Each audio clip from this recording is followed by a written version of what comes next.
Kā izrauties no mājām un vienlaikus joprojām palikt mājās? Šādu iespēju piedāvā ceļojuma piekāpe, ja vienkāršiem vārdiem sakot trēlers. Un šodien kopā ar Hero Camper izplatītāju KG Knudsen mēs esam Dānijā, kur tas Hero Camper arī ir izgudrots.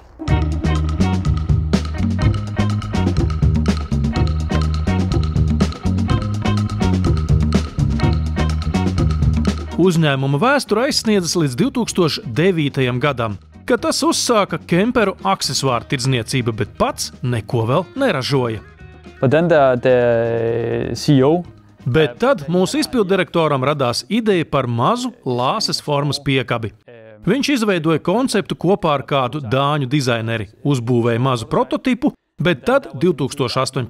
gadā kompānija bankrotēja, un to pārņem investors, kas pārvalda uzņēmumu vēl šodien.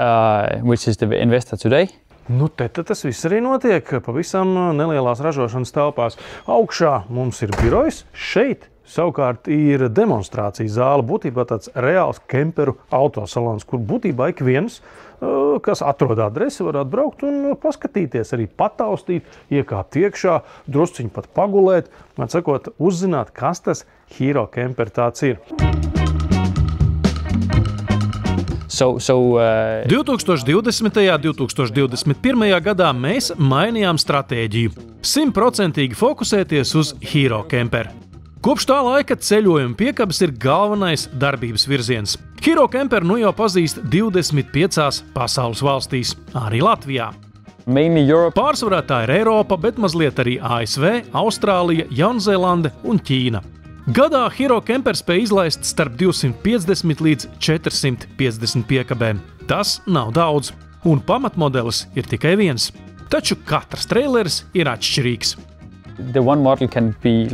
Tas ir kā Lego bloks, kuru var piebūvēt klāt atkarībā no tā, kas jūs esat un ko jums vajag. Hero Camper vadītājs mums izrāda paraugus, kas katrs paredzēts citam pircējam. Šis pelēkzaļais modelis domāts klientiem ar mazāku rocību un zemākām pamatprasībām.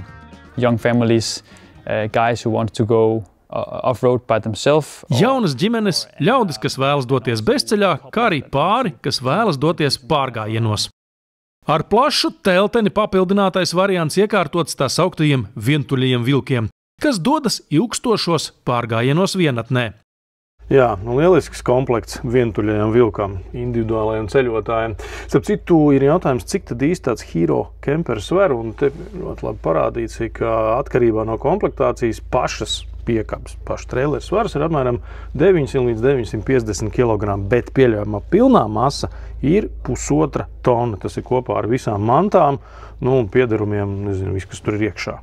Savukārt aiz šīs telšu pilsētiņas pats Hero Camper nemaz nav saskatāms, lai gan faktiski satur visu kopā. Šī versija ir parasto kemperu alternatīva slinkākiem ceļotājiem, kas ilgstoši uzturas vienā un tajā pašā vietā. Paskat, ko viņi runā paši par sevi, kas ir īsta laime. Izrādās, ka tā ir sasodīta tūta, tieši tā arī rakstīts. Bet es joprojām īsti nesaprotu, kurš no šiem 3 vai 4 Hero Camper variantiem būtu vispiemērotākais mūsu apstākļiem. Bet to lieliski zina Hero Camper tirdzniecības pārstāvis Māris. Droši vien ņemot vērā visas iespējas un to, ka ne vienmēr cilvēks zina, ko viņš īsti vēlās un kāds ir viņa gala vajadzības, es teiktu, ka varētu iesākt ar tādu vienkāršāku variantu, jo kas ir ļoti labi Hero Camperam, ka viņu var vēlāk upgradeot, updateot un tādējādi pielāgot tām vajadzībām.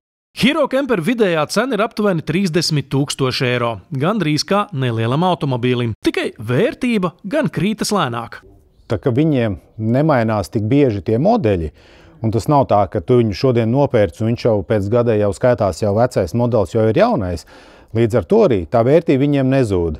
Protams, kad jauns paliek jauns, un ja lietots ir lietots, bet ja viņu saudzīgi lieto, rūpīgi attiecās pret viņu, tāpatās arī korpusu viņu var pulēt, līdz ar to viņš iztīsies kā jauns, vai arī ja cilvēkām, nezinu, pēc gada 2 apnīk šī gadījumā zaļā krāsa, var vienkārši viņu vai nu pārkrāsot, vai nu arī nolīmēt ar līmplē, un viņš būs jebkādā tonī.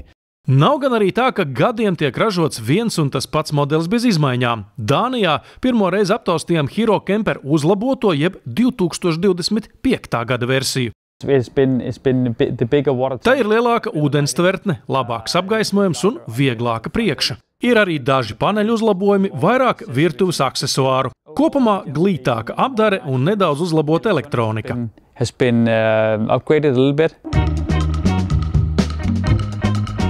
Un šis, manuprāt, ir viens no perspektīvākajiem Hero Camper pielietojumiem. Būtībā tas ir nevis dzīvojamais vai turismu trailers, bet gan tāds reklāmas transporta līdzeklis. Piemēram, šis ir pārbūvēts par pārvietojumu alus tirdzniecības vietu. To pašu var izdarīt, piemēram, lai piedāvātu vai ļautu degustēt mājas vīnus, mācītu cept picas pļavas vidū un tā joprojām. To visu Hero Camper konstrukcija pieļauj.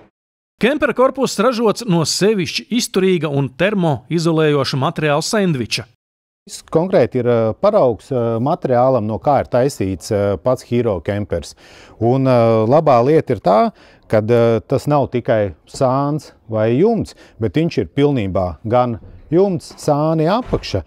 No šī materiāla viņš ir pietiekoši biezs, lai gan ziemā saglabātu siltumu, gan arī vasarā viņš tik ātri neuzkarstu. Tādējādi Hero Camper droši var rakstīt uz kempera sāniem līdz -21 grādām. Tik ekstrēmai nometņošanai gan būs nepieciešama autonomā apsilde, un Rīgā jau ir modeļi ar iebūvētu Webasto. Drīzumā parādīsies versija ar piespiedu gaisa ventilāciju vasarā un pat nelielu galdiņu.